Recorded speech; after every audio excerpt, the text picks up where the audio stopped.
Yes, thank you, Gordon, and thank you for the kind introduction. Thank you.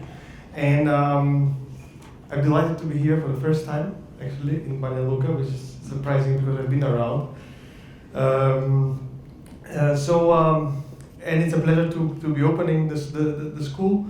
So I'm going to talk not so much about data science, but I'm going to talk about statistical learning for ultra-reliable low-latency communication, which is kind of a thing which became popular with the emergence of 5G.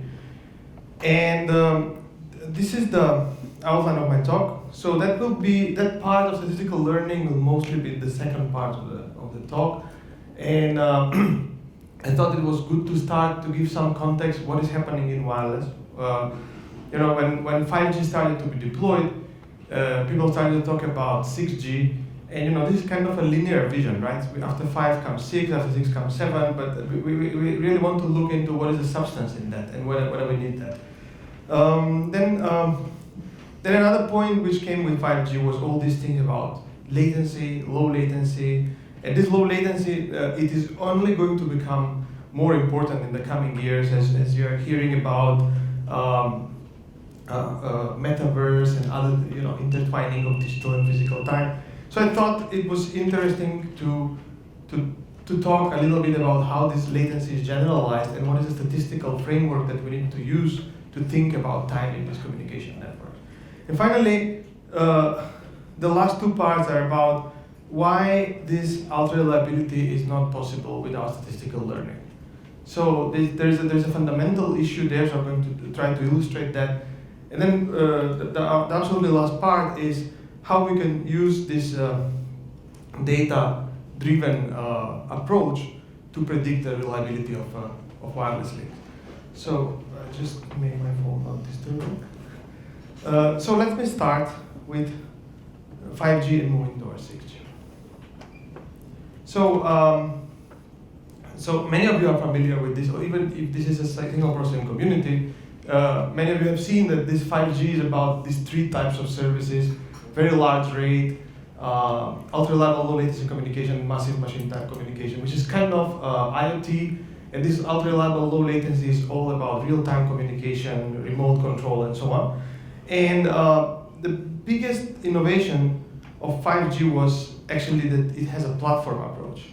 So in a sense that each of these systems exist by themselves, right? So you can find an industrial system for ultra-reliable communication, right, for the time-sensitive networking and so on. Then you can find another one for IoT, LoRa, and so on.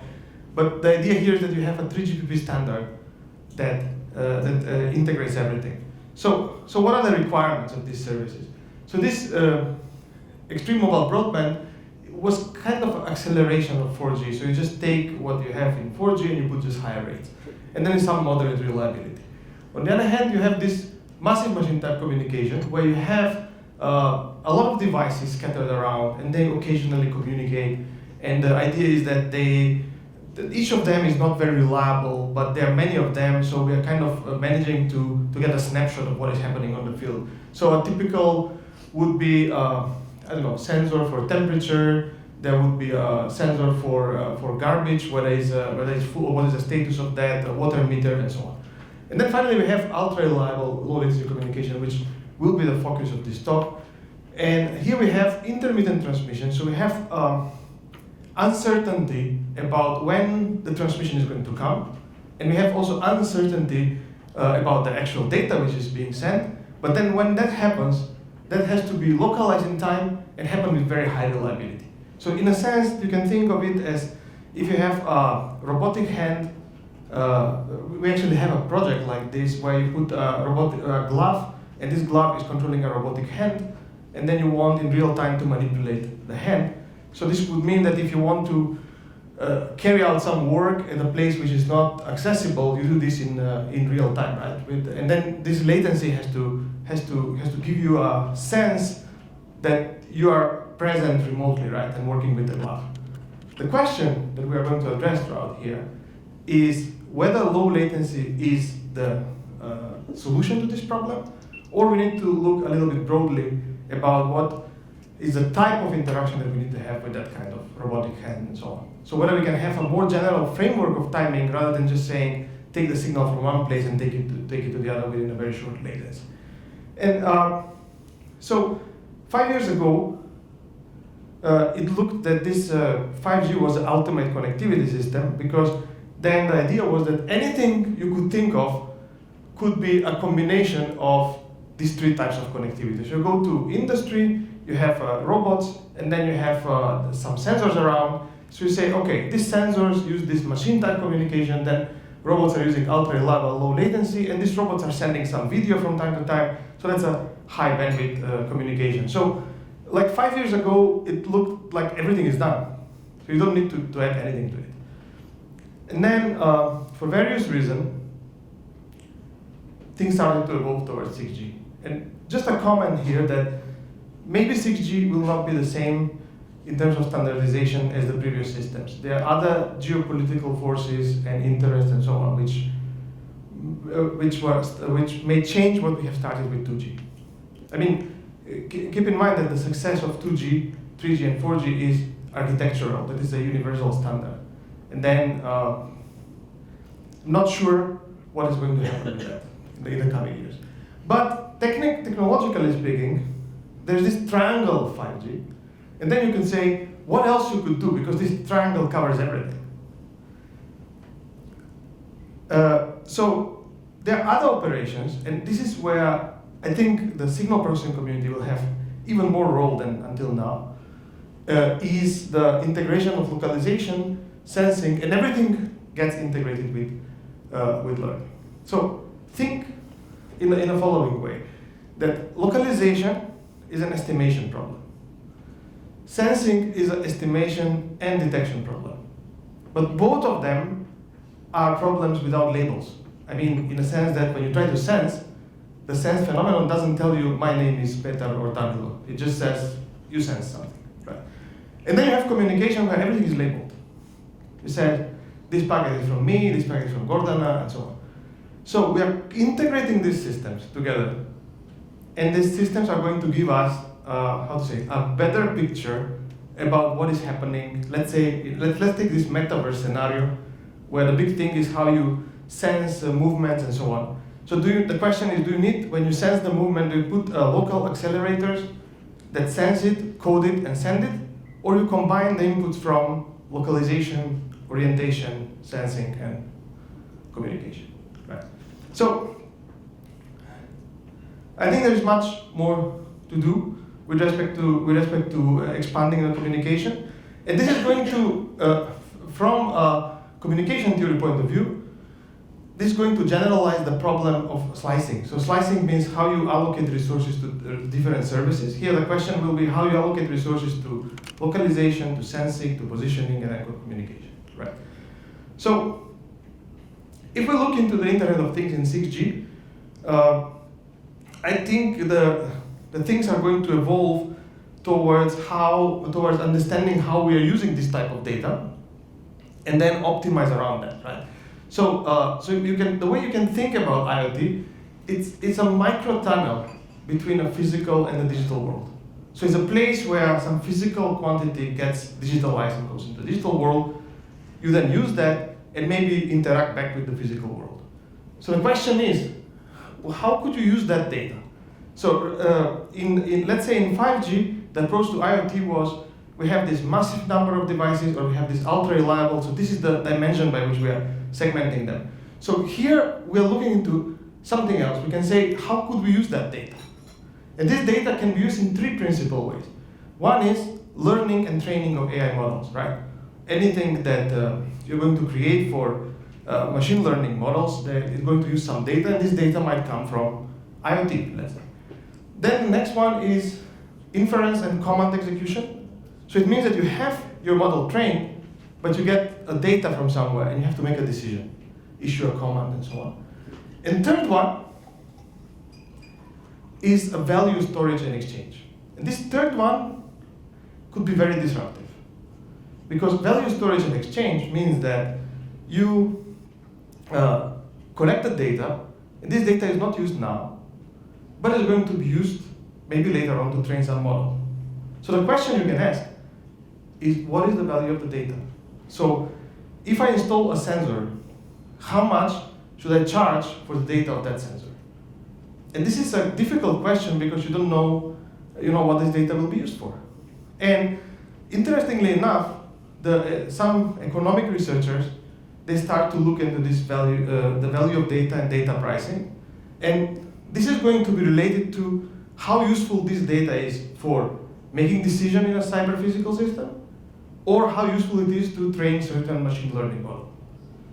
And the question from communication point is how much you should communicate with this sensor in order to be able to learn the value and realize the value.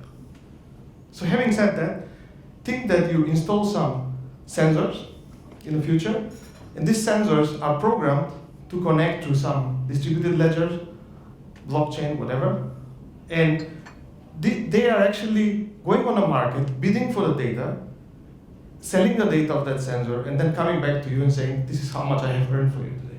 I mean, I know it sounds dystopian, but I think there is nothing more dystopian than using free Google and Facebook services and then letting them know everything about you. So this is kind of generalizing a little bit the concept of data, where you give the data, but you try to put a price on the data, right? Right now, the price of the data for Facebook that you're giving is zero. Right? So then, another thing, I just want to, as a prelude here, to mention that another thing is this intelligence in 6G. I think the next talk by Geoffrey will talk about this, using learning and semantics in new communication networks. I think the fundamental question you can ask is, how are the communication protocols affected by the growing intelligence in the nodes? Because this is Shannon's theoretical model, very rich, very powerful, and we can build upon that. So we can say, how do we add, for example, networking and protocol information? And this is something that has been going for years. Tony has a great paper from the end of 90s on networking and communication theory, and I think we still do not understand this, but this is on the road there, right? And then on top of that difficulty, we add intelligence. So why should I design my communication protocol in a way that the node will always stay with the same intelligence? Actually, the node might learn something, and later on might use other code books and so on. So these are the questions regarding the intelligence in the network. And this is the issue about the value which I mentioned, that we have actually made a paper where we show how you can make data market for IoT, and what is from our point of view, the interesting thing was, what is the overhead of communicating that data and selling it on the market or buying data on the market. So, having said that, I'm coming to the questions of latency and reliability. So, we can define, there are many ways in which we can define communication, but one way which we can define it here is that it's a reproduction of a data or a process as a spatially remote location. Right? And then, I had the pleasure, like a couple of months ago, to be at the podcast of Emil Björnsson and Erik Larsson on wireless, and they send you the questions before the podcast, and you have to think. And instead of shaving, you think while you're reading this question, and then you actually realize that there are some things that you don't know, which is great. I mean, when they give you the questions in advance. And that was a deceptively simple question. What is the difference between latency and reliability? Because in a common sense, you can say if you have latency 0, then the reliability is perfect. So these two things are the same. They're conflating into the same thing. But actually, if you take this space-time diagram that was used in the special theory of relativity, over there you can see that you can represent a communication process within that diagram. And then the communication process says that you're processing some data locally, you create some code word. Then that code word propagates through wireless, wire, whatever medium is there, and then you decode that, right? So this here, the propagation part was considered within the spatial theory of relativity, right? Because that was just the physical propagation. We, as engineers, we have to consider the other two parts as well, right? Of the processing of the data. And then the latency is all this time that you're using to do various operations. And this is not trivial to model because very often we do not understand how much processing time is there to decode the packet, to encode the packet, or similar. And that's the latency part. Reliability part is related to any external phenomenon that might cause that the packet doesn't come. Right? So having defined that, in communication models, for example, an early choice for 5G, which was actually revised after that, was that we want to send 32 bytes at an error rate of 10 to the minus 5 at a latency of 1 millisecond. This is highly underspecified. I think mathematician would just run away screaming from this statement because it's a very underspecified statement. So if you say, I want to send 32 bytes at 1 millisecond, well, you can just add infinite bandwidth and then you have it, right? So you have to actually limit the bandwidth. Then also you have to limit the power. And the question that we're going to deal very much today with is how do you measure this 10 to the minus 5? So how do I come here and say in this integral room, I'm going to install an ultra-reliable system and it's having 10 to the minus 5 and they paid me for that and everybody's happy. How do we know that that's correct, right? So we're going to deal a little bit with this question. But those of you that are familiar with information theory, and I hope many of you are, would recall that information theory actually speaks about perfect reliability. So Shannon's theorem is about how to have a probability of error which is 0, with two small additions. One is that the sender or the communication channel knows exactly what the channel statistics is, so that he can compute the capacity and select a communication rate and a suitable code book that is just below the capacity. Then you have probability of error 0. And then this is all happening at the price of an infinite latency. Or let's say infinite resources. If you have infinite bandwidth or infinite time, you can actually achieve perfect reliability. Of course, we do not have infinite time in this ultra-reliable low latency communication. So, so how do we capture the trade-offs? You can take a simple link model to see what are the basic quantities you are dealing with and why this problem of guaranteeing ultra-reliability is difficult. So this is a simple model of a wireless system where H is the channel state controlled by nature, user activity is controlled by the user, is alpha equal to 0 or 1, and then we have noise, which is also not controlled by us, and then we have interference, which is partially maybe controlled by the system. And then the objective is, of course, find alpha, and if alpha is equal to 1, find x. So we have 5 random variables on the right side, but we are interested in alpha equal to 1 and x. When alpha is equal to 1, what is x? So we have, the point is that detecting that depends on many factors. And the question is, how do you measure this 10 to the minus 5? With respect to which statistics? It's actually quite difficult. For example, if you have a Wi-Fi system that is unlicensed, the interference is underdetermined because you have no knowledge about who could install Wi-Fi devices around you, right? If you have a licensed spectrum, then you're totally controlling W, and that's fine. But then you have to deal with the other factors, right? So, to describe this in a, let's say, statistical way, we can talk about this latency reliability curve where we're looking into the probability that the packet is going to arrive by a certain time, right? So it's like a CDF function. So we're looking, let's look into the blue curve. So it says that the packet is going to arrive, for example, by certain time t with certain probability, and this probability increases in time simply because as the time passes, you can always do something more to get the packet through. But ultra-reliable low latency means that you want by deadline to get with certain reliability. So the question is, how do we move this blue curve to the red curve? How can we push the full latency reliability curve up. And there are many ways in which we can do it. And of course, we do that by using diversity. So there's a diversity option. Diversity option is, in time, for example, you can retransmit the data, but you are limited because you have to do this by a certain deadline. So you have to plan in advance how you do that.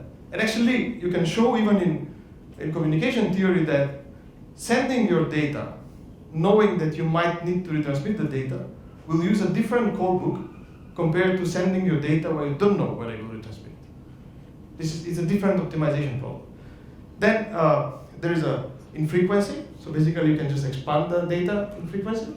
Then you can use multiple antennas, you can use multiple interfaces, and so on. All these options are relevant, but each of them has a Achilles heel, right? So you can, for example, in multiple antennas, you can have these multiple antennas, but then you have to estimate the channels. You have to spend resources to estimate those channels. But then your latency budget is out because you spend time estimating the channel, right? So the question is, what can you do within a given time? And as we are going to see later on, can we expand this time horizon to allow for other operations within that period? And if you look into the broadband-oriented system, of course, this latency reliability curve just needs to be pushed to the left, because in that case, we are decreasing the average time for packet transmission, and then we're increasing the throughput. On the other hand, ultra-reliable low latency, we are looking into the deadline, and then you could say we can meet the deadline by moving from the blue to the red curve, which is perfectly fine. But we could also meet the deadline by moving to the green curve. So what is the green curve saying? The green curve is an optimized way to transmit for a certain latency. And that's in the best tradition of a mathematical theory of communication, because what Shannon's theory is saying when he introduced, let's say, these coding methods, he says, do not use the channel all the time continuously, but just block your data, find a code, and then use it as a block. That means that you introduce delay in order to gain reliability at a certain deadline, right? So, having said that, we can dissect all the factors that contribute to a certain packet, to the reliability of a certain packet, into latency. You can fix the latency. Then you can fix the data size to D.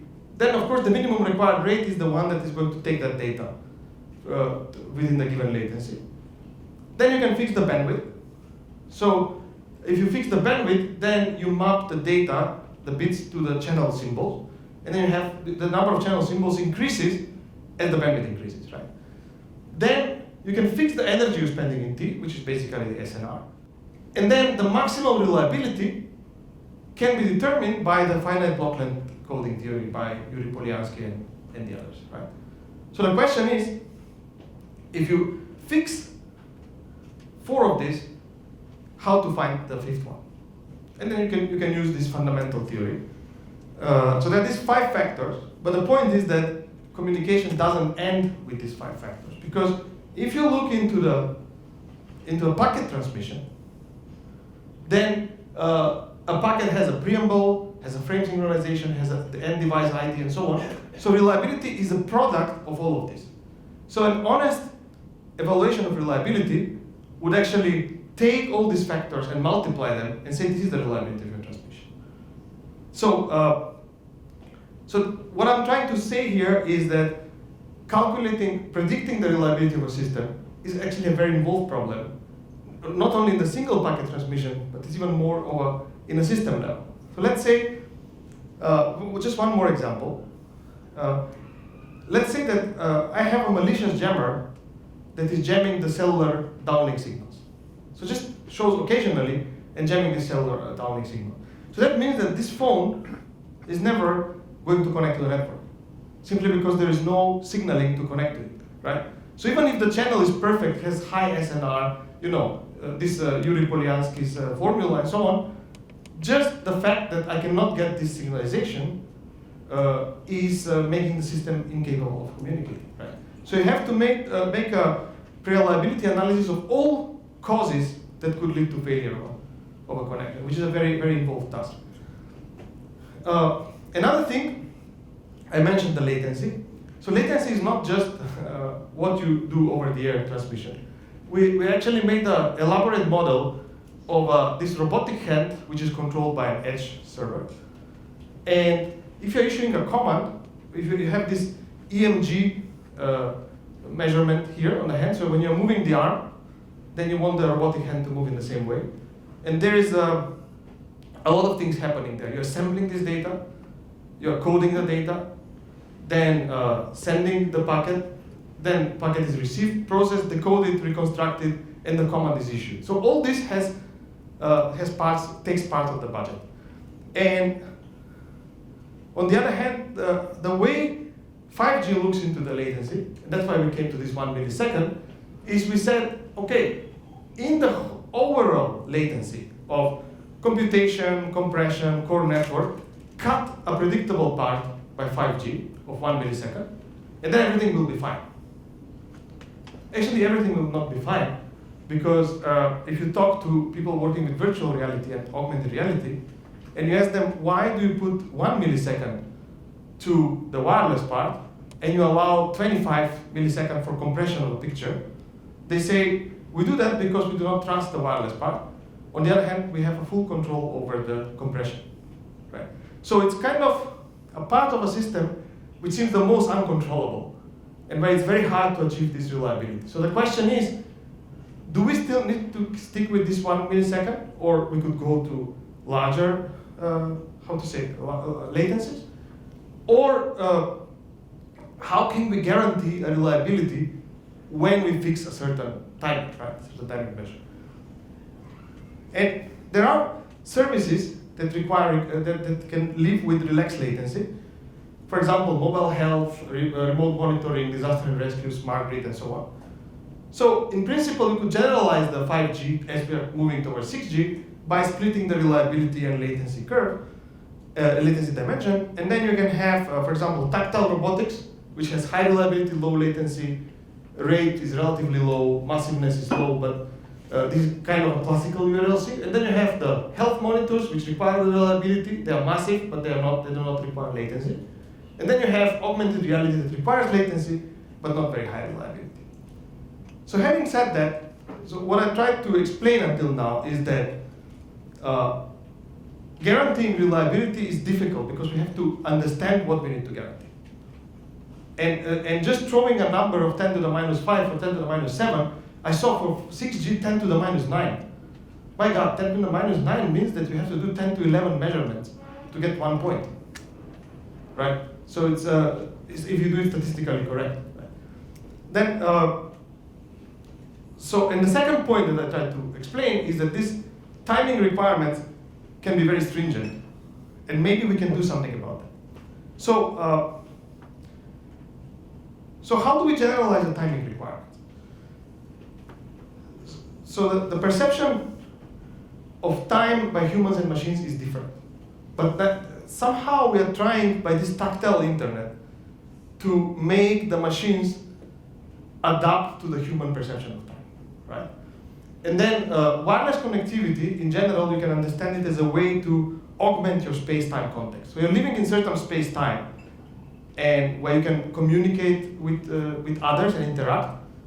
And then already to reach the people in the back part, I need a microphone. So that's an audio connect. Actually, also there is a wireless part in this. But in general, if you're interacting through Zoom, through certain virtual reality and so on, then your horizon is totally expanded.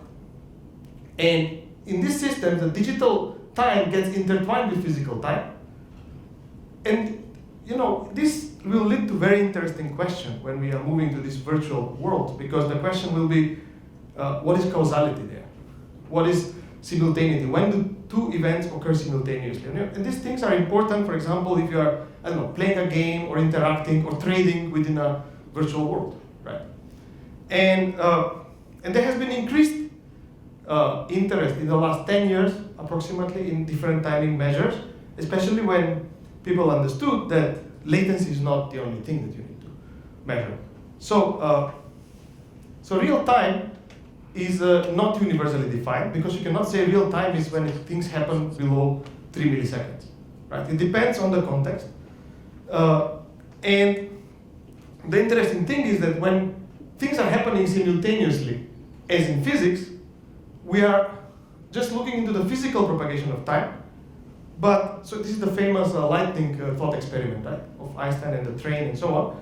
But if these two lightnings are represented to us as by two drones that are processing information, then actually we have a large margin to make these two events occur simultaneous to us, right? Because these drones are going to take picture, process it, and play it out for us as if it is simultaneous.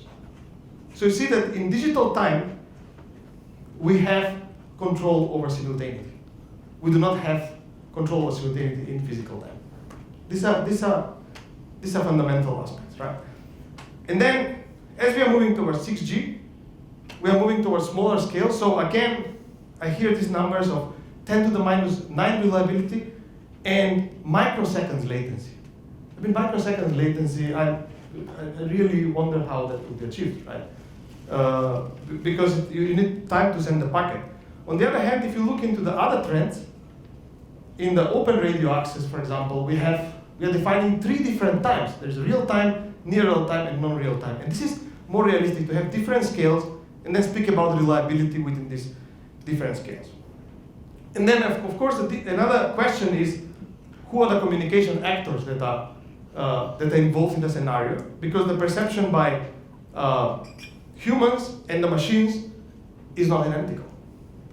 So there are physiological limits with the humans that you can respect and make illusion of simultaneity, while in the machines you can actually tweak and come to some physical limits to represent a certain interaction in time.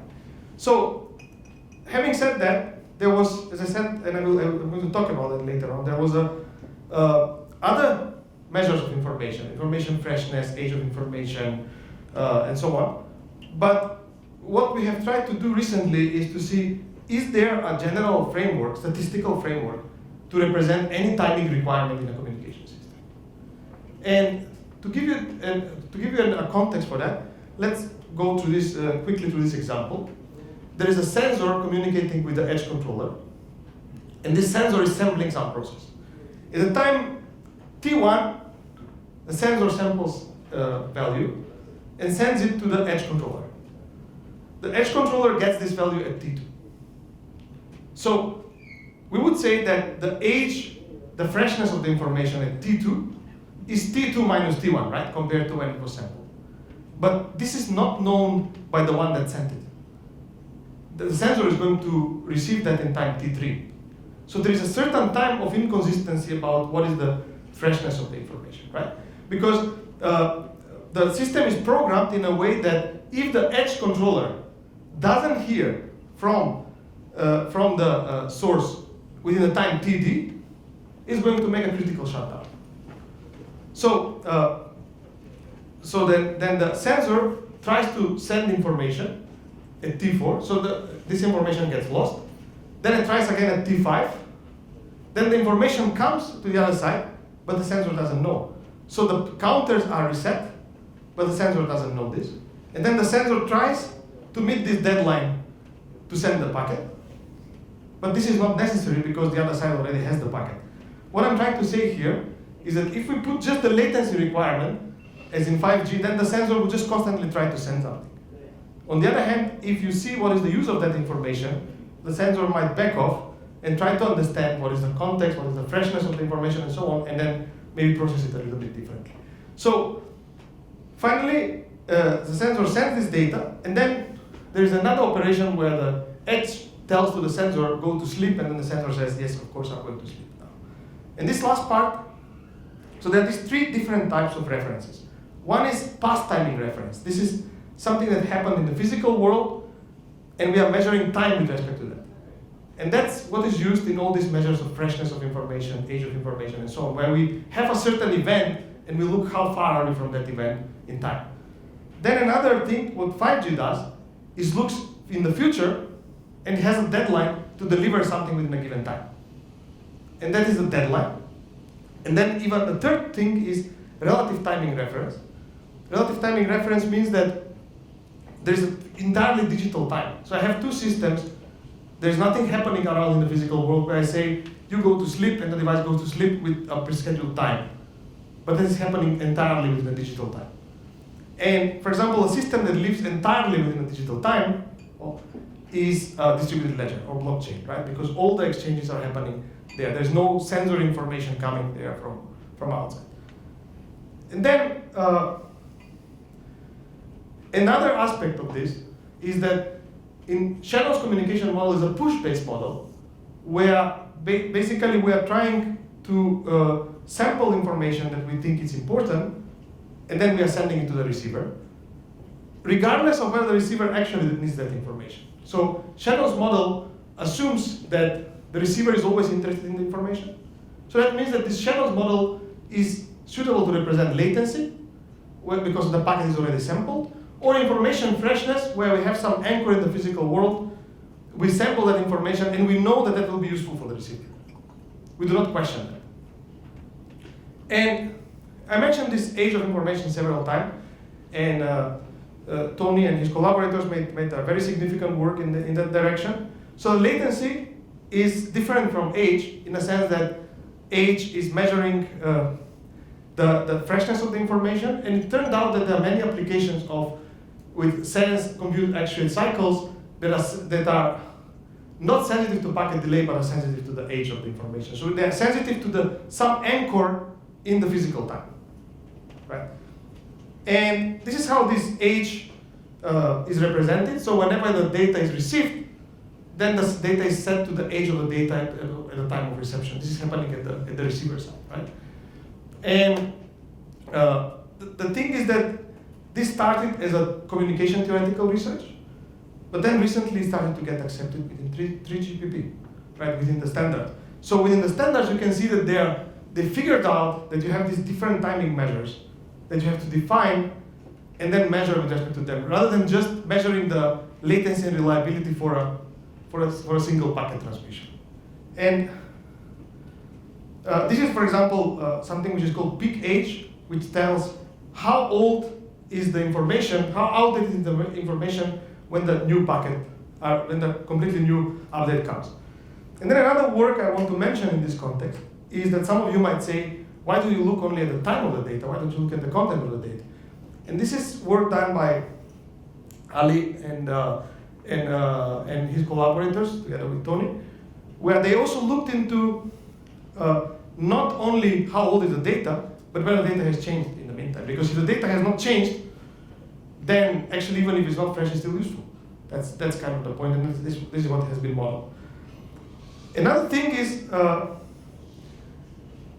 if you change the paradigm of communication, and instead of looking into the push-based communication, you look into the pull-based communication. So you look into data where the receiver requests something for the model, for the update, and so on. Example of this is a satellite which comes by and then sends a query, and then you try to send it to the satellite. Then you would, instead of minimizing the average age of information, you actually just want to average the age of information at the moment of query. So if you know when the satellite is coming, or if you know when the query is coming in a cyber-physical system, for example, in a windmill or in a sensory system, you can optimize your transmissions just to meet the reliability at the query time. So there's an interesting reliability latency trade-off there, because you do not try constantly to have 1 millisecond latency and reliability, but you actually try to optimize the reliability for certain moments when the data is going to come, right? So this is actually very different from what I presented to you before, because suddenly you have a lot of time to achieve reliability. But the question is how old the data will be when it arrives, and how will you plan your resources in time to meet those points, right? Having said all this, we are coming to this generalized view on timing. So we have a recent paper where we kind of elaborated upon all of this, and then we made kind of this framework, which any of you working with statistics and with statistical signal processing will see, oh, this is trivial, of course it's like this. So instead of looking into arrival into a single events, like arrival of packet and so on, you say, we have a class of statistical decisions that is done in time, and we have a class of statistical estimations done in time. So statistical decision is whether the packet has arrived. right? So that's the reliability latency curve. Statistical estimation in time could be, for example, a distributed learning algorithm, federated learning or whatever, and you're looking how the empirical risk goes down in time. That's an estimation problem, right? So you would like to understand how would you characterize that in time. So you actually putting certain time frame, find the reference in your system, whether it's in the physical, whether it's a deadline, whether it's a relative, and so on. Define the statistical quantity of interest, define the communication model, whether it's push, pull, base, and so on, and then estimate the performance of the system. So saying reliability and latency and 10 minus 5 is part of this story, but this is much more general, right? So, so for example, if we use deadline, then we come to the EURASIP thing. But if we do, if we look into how correctly a satellite is estimating certain quantity, then this is not actually EURASIP. This is a certain given time frame within which you need to achieve certain correctness of estimating, right? Of course, you could. The point is that you could achieve this statistical estimation within a given time because you could say, send me your packets with 1 millisecond, constantly, and I'm going to estimate. But it would be a better optimized system if you look into the overall statistical process and try to plan the communication to get certain estimation error which is below a threshold, right? And then relative timing reference is this thing with, let's say, distributed ledgers, where they try to achieve consensus. And another relative timing reference could be distributed learning and minimization of empirical risk, because after you collect the data, you look into the digital interaction between the nodes and understand how much time it needs to converge, the algorithm to converge. Right? And then other types of problems could be remote edge or inference, where we are trying to understand, for example, in timing anchor, we are defining a moment where some picture was taken. Let's say a satellite takes a picture of a pirate ship, and then you would like, with respect to that moment, to deliver a decision when it's a pirate ship or not within a certain time, so that it can be reactive, right? So that is an example of a remote inference using communication link with a reference passed in time.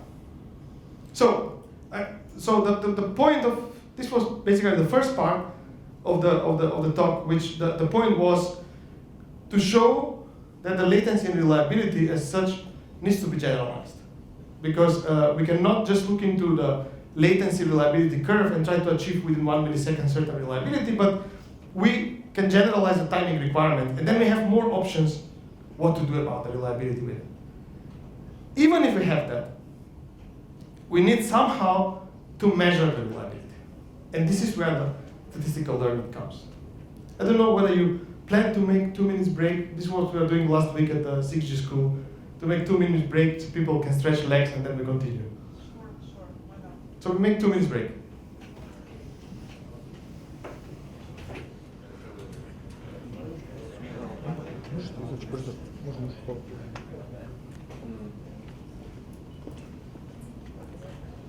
Okay. So let's go now to the question of statistical learning to guarantee a certain level of reliability. So to arrive to that question, we can start with this data-driven performance guarantees, and we start with a simple setup where we have Alice that is selling ultra reliability to Bob.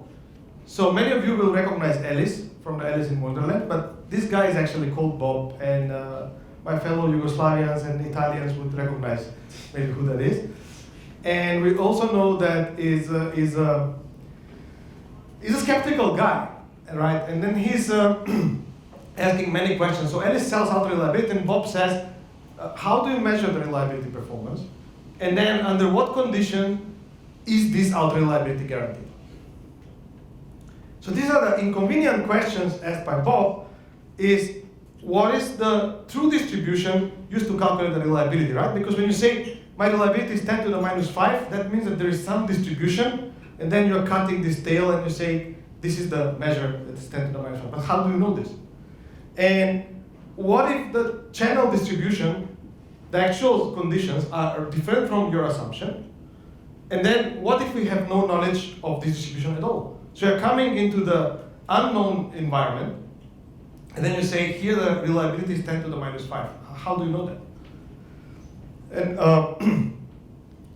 the thing is that, to illustrate the problem, how this reliability has been tackled in communication theory, assume there is no interference, and we somehow know that the channel is Rayleigh, and we also know that the average SNR is gamma S bar. So what a communication theorist like me would do is say, oh great, alpha reliability, this is the probability of outage, and then you select the rate, and then this rate is guaranteeing you that the outage is not going to go below epsilon u. And we are done.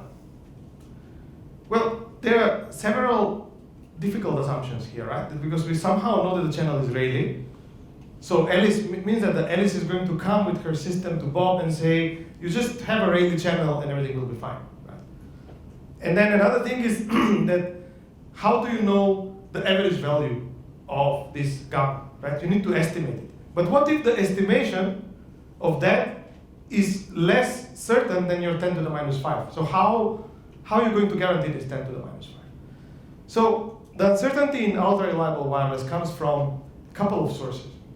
One is inherent randomness of wireless. So if you put antenna here, and then the signals that you are getting, they're going to vary in time. So because you have this micro movement, there is a scattering from the environment, and this is changing and so on. So there's statistical fluctuations, which is, it's unknowable, let's say. But then this uncertainty increases because we can have some ignorance about this channel statistics. And then this uncertainty even increases more because the channel statistics might change. Then I didn't include it here, but one work that we have done recently with Henk Wimmersch and others who actually works on localization is, I heard before a lot of times that we say, okay, we can guarantee ultra-reliable communication at a given location. But then this location is actually also estimated somehow. And the location is estimated with uncertainty, right? You have these ellipsoids and whatever, which tells you how the uncertainty is there. So how could you guarantee reliability of a wireless communication if you cannot guarantee the reliability of location? Right? So there is an interesting set of problems there about interplay of statistics of the wireless signals and the localization.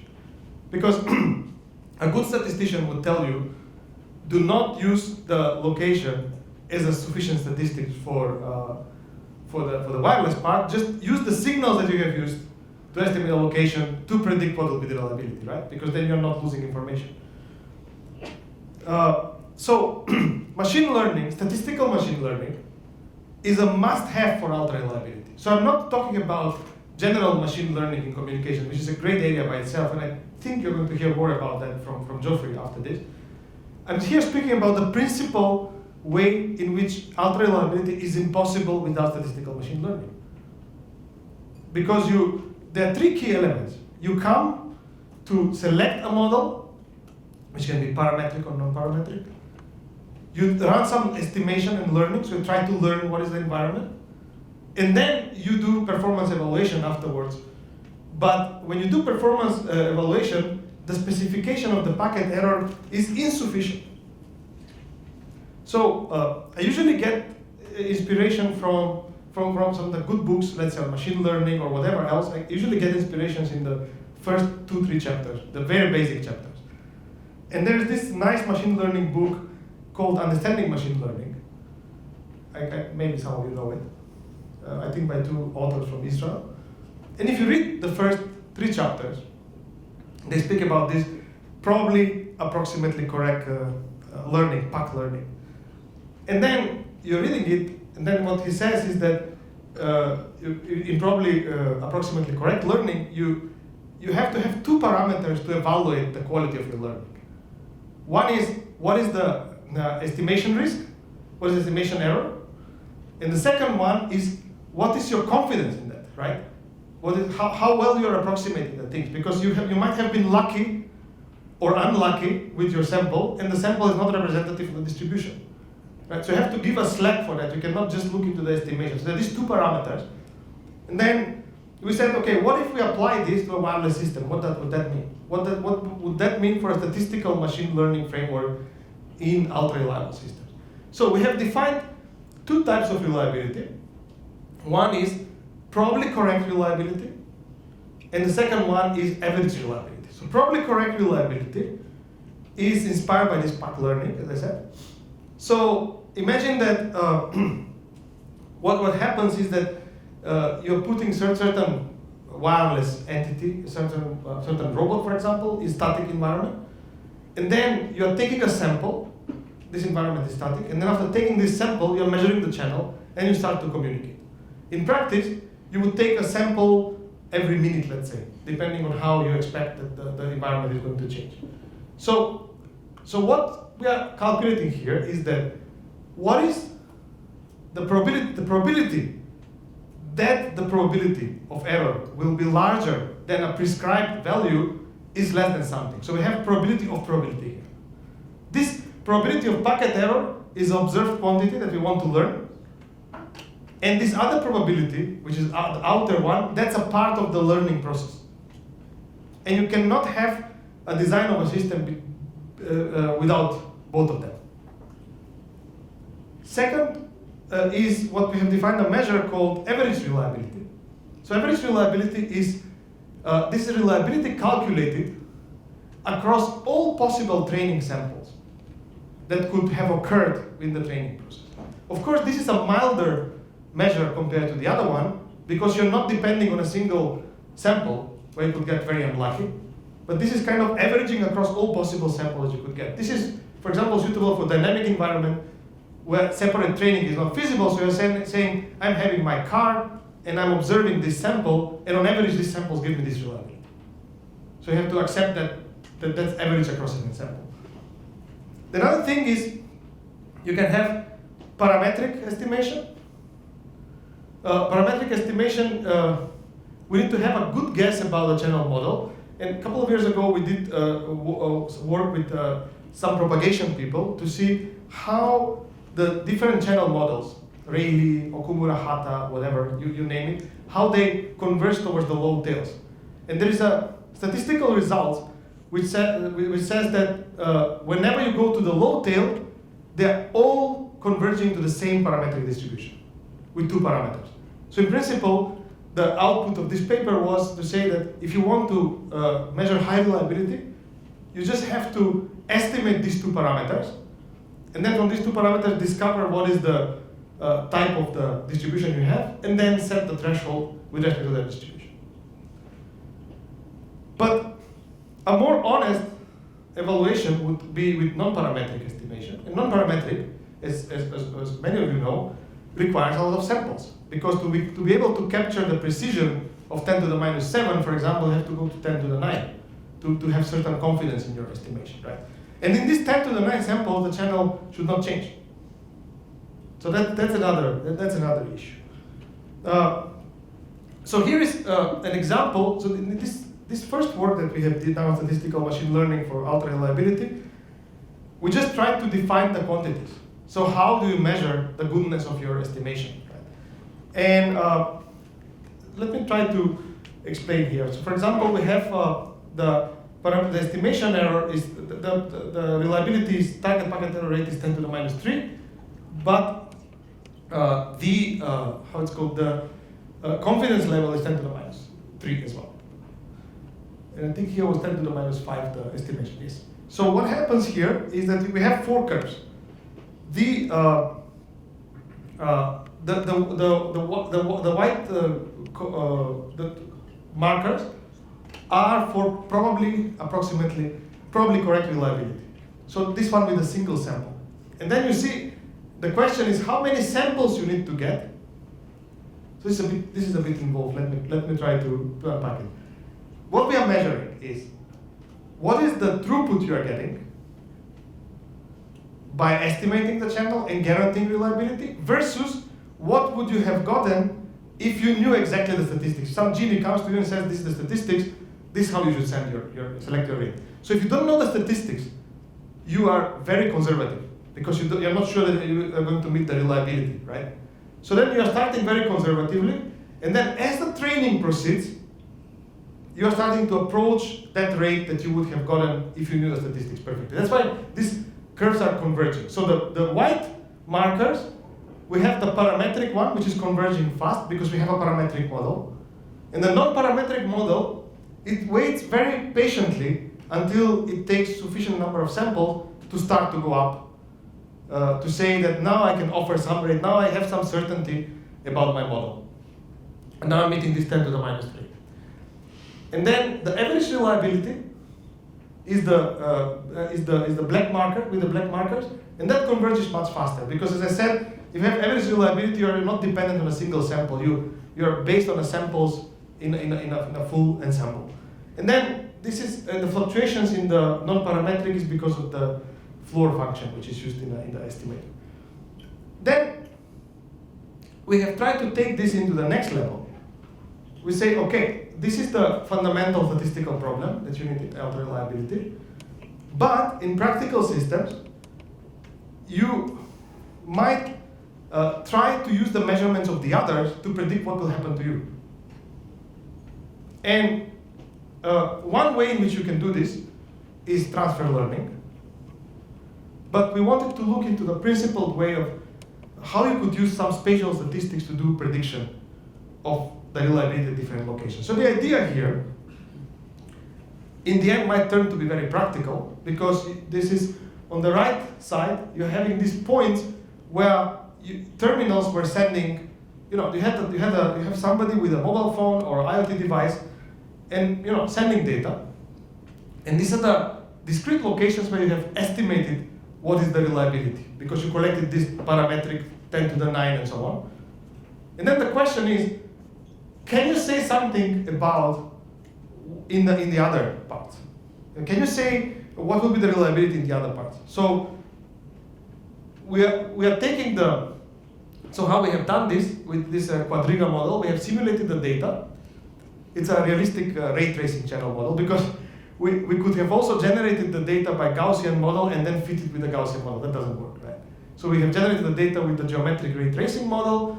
Then we have tried to fit distributions at the observed locations and then interpolate map at the unknown location. So the objective is knowing these discrete points, the reliability at the discrete points. What can you say about the reliability at the other points? And this is practical in a sense, in the following sense. Let's say that you have a base station deployed on a wireless system that collected this information.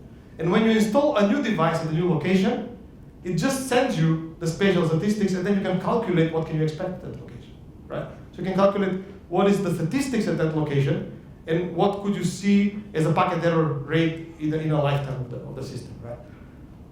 And the objective is that the outage probability, again this probability of probability, that the outage probability should be less than a certain value with should be less than 10 to the minus 2 with a probability mass that corresponds to the confidence. So that means that the probability that you're not going to meet this outage probability should be below the confidence level. And that is our measure of success. So here is going to get a little bit more technical, but I'm going to try to go a bit quicker to this. And this is maybe familiar, starting to get familiar for the signal processing people, what we are trying to do here. So the radio maps have been used a lot in this cognitive radio, where we are trying to depict spatial behavior of channel statistics. And this is usually depicting the average received signal thread. And the map is constructed based on limited locations. You sample these locations and you construct the map. And the way you construct it, you're using this Gudmundsson correlation model, which is a model from the 90s. And then you're trying to predict what is the average SNR at different locations. But we do not want the average SNR. We want these parameters of packet error rate, the quantile, and the confidence, both of them predicted.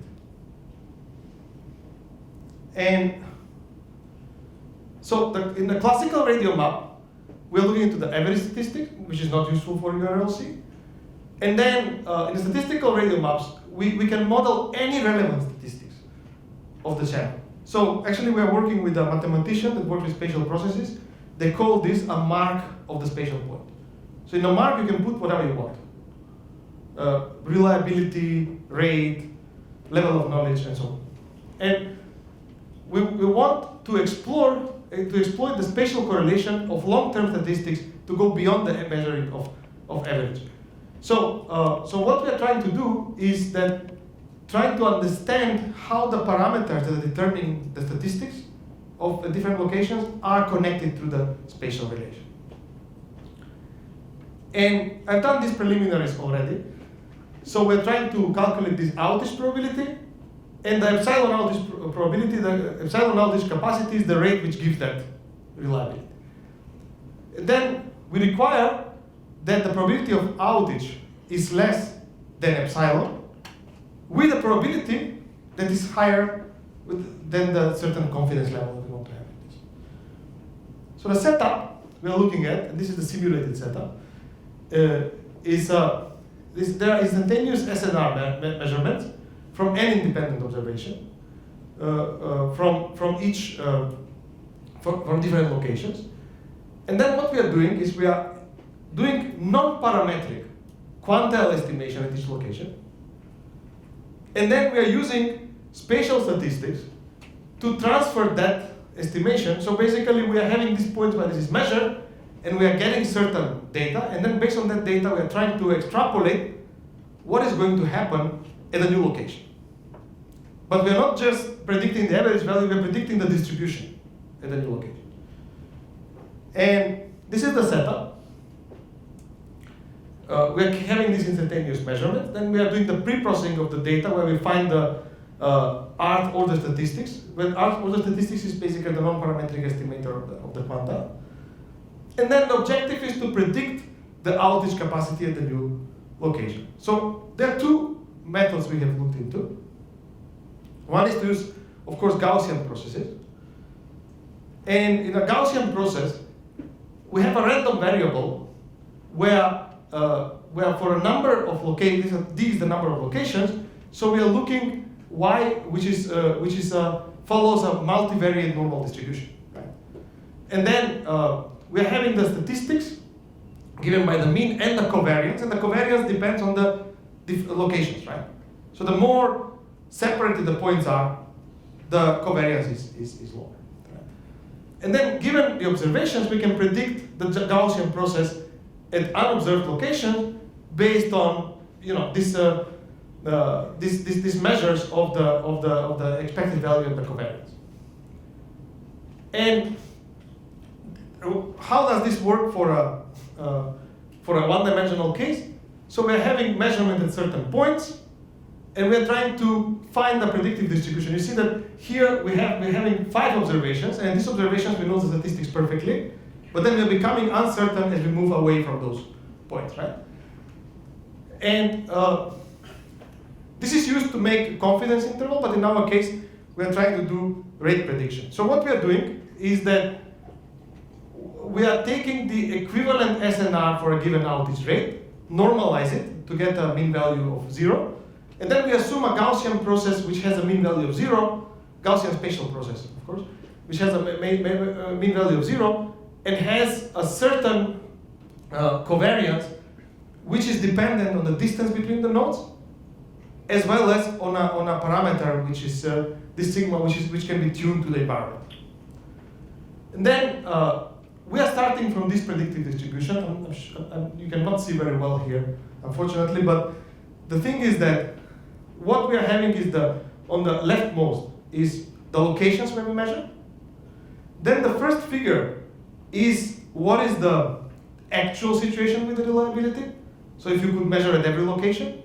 The second figure is what is happening at the location, which if we have these locations where we are kind of measuring the reliability and then extrapolating to the other. And this is done for 2 different parameters. I'm sorry, I cannot see it very well here. This is done for 2 different parameters.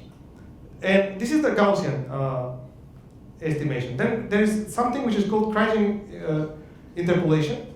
This is, I don't know how many of you are familiar with this. it doesn't come from wireless communication. It actually comes from geology, I believe, when people are looking for mining and or gold or whatever, and then try to predict what will be how much catch they will have at certain location based on the spatial data. And then a cryogenic predictor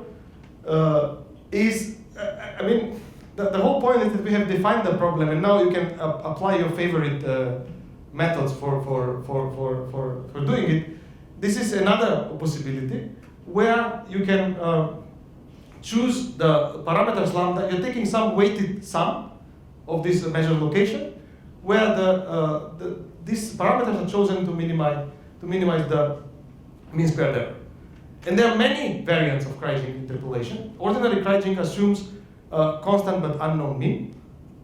And ordinary cryogenic also assumes that lambda 0, this free parameter, is equal to lambda 0 is equal to 0.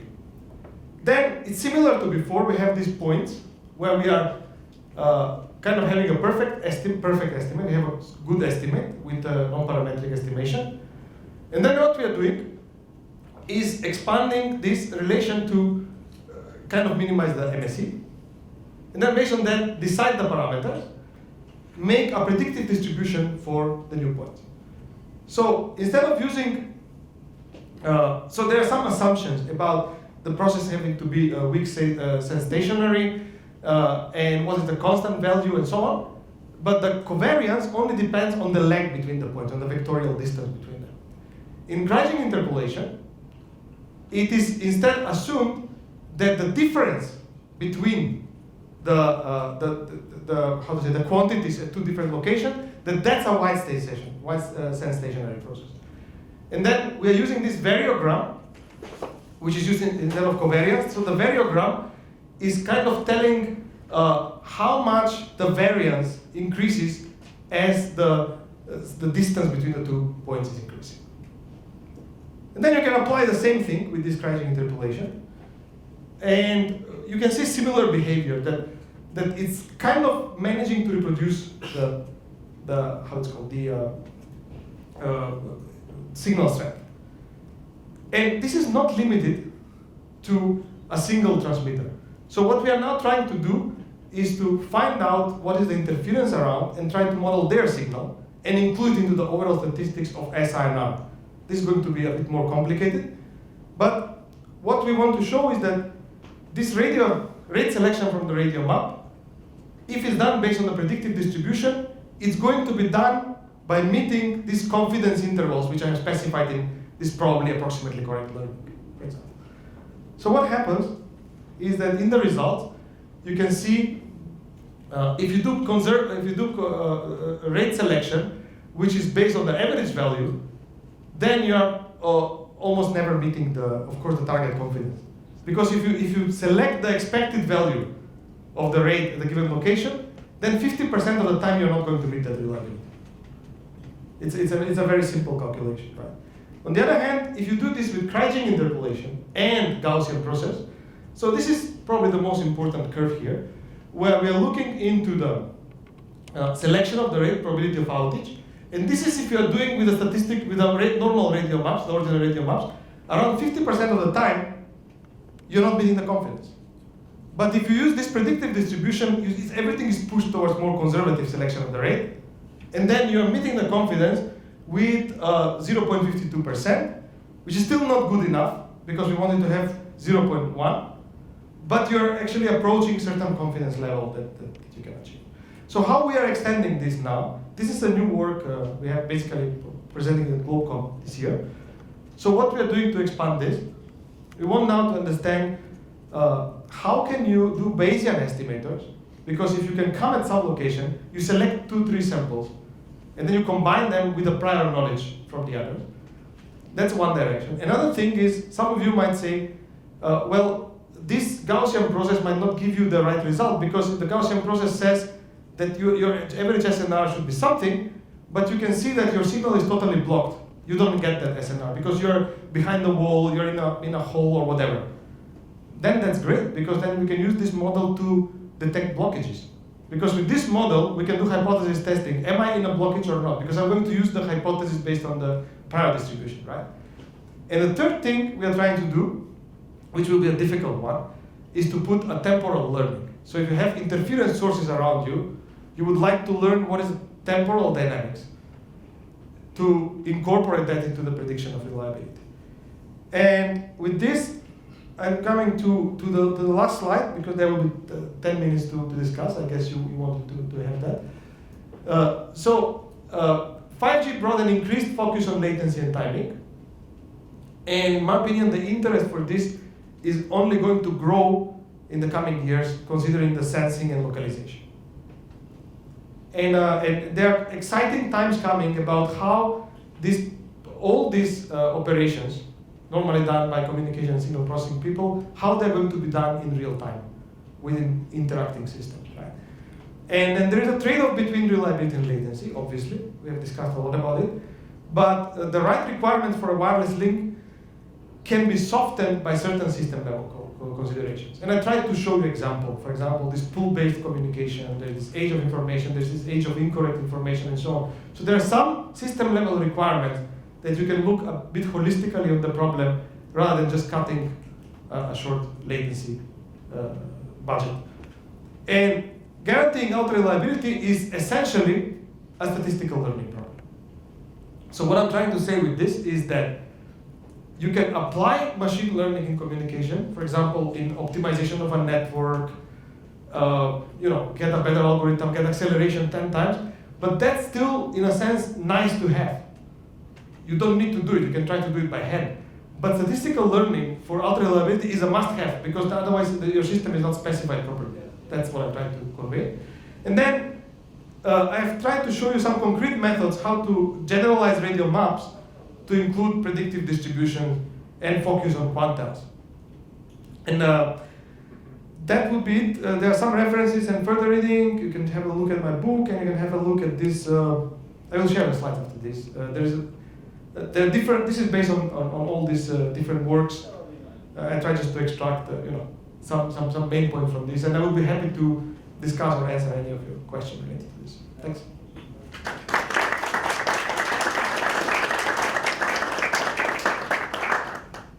Thank you, Petar, very much for your inspiring presentation. Now it's time for questions from the audience, please. Who wants to start? Andrea. Okay. He speaks loudly, so it's okay. Yes. What? Maybe yes. Okay. That's great. Like this.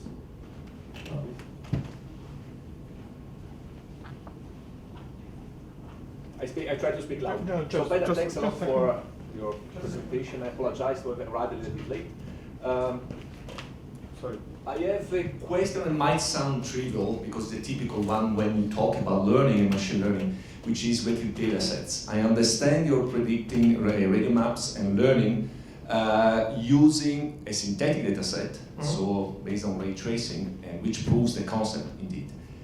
But how difficult is then to verify this and do experimental work and acquire the real data sets that can confirm? Yeah, so this is the highly non-trivial question, unfortunately. We discussed with a group from Lund last week about how, because they read these papers that we have, and they say, how would we design an experiment for this? And actually, designing the experiment to capture the small quantiles is very difficult, because they were trying to find locations where the signal would not be good, and then measure a lot of times there until you get a failure. So designing the experiment is a major issue here. How would you do that? Because it costs a lot. I mean, in ray tracing, you can just send this and measure it and calculate it. In the measurement, you have to put it at a specific location.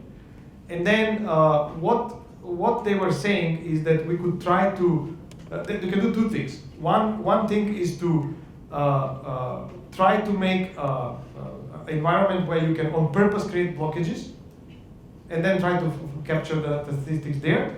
Another would be that you go with more dynamic environment, which would be valuable for this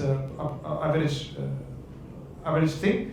And then try to see what happens over statistics, or where the locations are becoming statistically identical, and then measure in parallel. A third thing that you could do is you put a very large, how it's called, array, very large array. So the way you can understand a very large array is that if I put an array like this in this room, then I can capture some reflections and complexity and so on.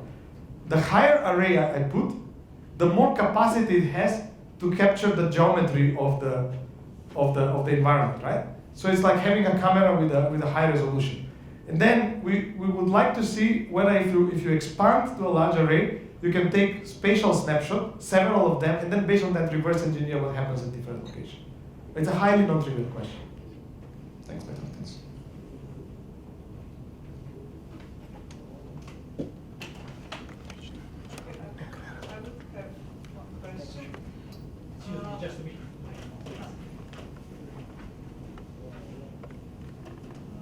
One term or phrase is particularly interesting. It's honest evaluation.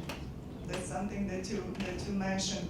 What's your prediction regarding the timeline and the harmonization between specifications, particular models, different scenarios, and standardization? Just your comment. Yeah, so I know a little bit about this because we are working with one company on how to put this out reliability into standardization, and actually they use similar terminology now, but it's we have used the very basic statistical terminology, but they use this terminology of availability, reliability, and so on. So what is happening is that within the new releases of standardization, there is awareness about both things, about three things: about generalizing the timing, about how you measure reliability, and then including machine learning, native machine learning into the new 3GPP standard. So where some data is collected, some prediction is made, and so on. The question is, there are some very interesting works on where you will put machine learning to design your signaling scheme and the protocol. I don't think this is going to happen in the next release because still the protocols are designed by hand. I mean by companies and so on. But maybe after the 6G, if we understand what are the outputs of these communication protocols designed by machines, then we can start to make this flexible communication system that could basically roll out their own signalization, own codebook, and so on. So right now, I think this last step of communication protocol specified by machine learning is too ambitious. But reliability and the timing measures, we are already seeing them doing this in standard. So there will be this is a small advertisement that there will be an issue of IEEE JSAC on 5G Advanced, where companies, I hope companies are going to show the progress of the standardization process in an archival journal, because there is very often there is a disagreement about methodology. How do you measure the throughput? How do you measure the latency and so on? So I thought it would be a good idea that they present this in a peer review process where also the academics can comment on this method. Thank you very much. Yeah, maybe we can learn something also from IoT standardization framework, because I believe that it's the same issue. So many different things, scenarios, but still the standardization, we need to wait at least for maybe the industrial IoT is closer to that step, but somehow I believe that we would have the same problem here. Yes, there is a certain level of conservatism with respect to it. I mean, if you take the access protocols, which are used in standardization, this is kind of basic slotted aloha. There's not so much change there in the preamble. They don't use the fancy successive interference cancellation and so on. It's a basic stuff which has been working. And on the other hand, let's say MIMO was very quickly put into standardization. So some of the things are happening. Also polar codes, they were put into standardization. Although some people asked, was it necessary to have them standardized and so on. So, but I think this principal discussion about the measures of reliability, of timing, and so on, that has to be part of the evaluation process. It's different from designing the technology, right?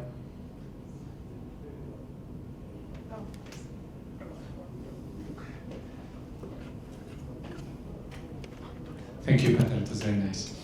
I just had only a comment about, I liked the fact that you're using Gaussian processes to find the predicted distributions in space in any location you're interested in. One suggestion that I have is, maybe also a question, in the space that you're interested in, the spaces that you're interested in, you may have walls or factors that may influence the predicted distributions, and Gaussian processes are basically used to model smooth functions. Yes. So one suggestion would be to go to deep Gaussian processes, which would then allow you to actually even capture these sudden changes. That's one possibility. And the other thing that I would suggest is, I'm not sure if you're using also some prior information about the, say, the floor plan. So you know, no, that Bayesian thing was a next natural thing. But what we wanted first to do, actually, my PhD student, he looks into these extensions, and I will definitely convey this for the deep Gaussian processes. But what I think would be more critical is if you locally take some samples, how do you do proper statistical incorporation of them into the, basically from the other process you're getting a prior knowledge. So you have somehow to take that as a proper prior, and then based on that start to do estimation of the quantile with the local samples. So the hope, when I started this, my hope was that if you get this prior from the other locations, then instead of having 10 to the 9 samples for, you take 10 to the 2 or 10 to the 3, and then you still make confident reliability prediction of what is going to happen. Right, and then I don't know maybe the details, but you could also get into importance sampling, so that if you want to do it, if you want to do the computations with Monte Carlo simulations, this is another direction. So the importance sampling, we tried to look at the beginning, and the problem with the importance sampling is that you have to know the distribution, right? In order to, or have to have a good guess about the distribution. And then the importance sampling, we're also discussing about how would you use it to do measurement, because there you need to do that. You have to, along the way, make a guess about the distribution, and then just sample, measure those places where you think will be most informative. Yes. But I think the difference from the spatial, this mining process, let's say mining, or other measures, that there's a single quantity there you are measuring, and then you're trying to predict that measure. The difference here is that you're measuring a statistical quantity by itself needs to be sampled many times. So there are two nested statistical processes inside that kind of didn't make it obvious at the beginning. Yeah, I'd just like to make an observation that this enlarged scope of 6G could provide the right framework for finally, and that's a big theoretical challenge, combining, let's say, signal processing as Nyquist, okay, and information theory as Shannon. They talked about Shannon meets Nyquist many times in different contexts, but I think this coupled with all these timing issues, reliability and age, within this motivating framework of 6G, which is very real, might provide the opportunity for a major theoretical advance, where these two theories that have been developing more or less separately could be integrated. I mean, I fully agree with you. There is a giant opportunity there, in a sense that right now, for example, we are doing sensing and communication. When you do it in a decoupled way, that means that this example I mentioned before, you're taking accelerometer, you're sampling it, and then you do statistical compression and you transmit over. But if you have a side information from all the other sensing processes, then the combination is totally different, right? That's I totally agree with that.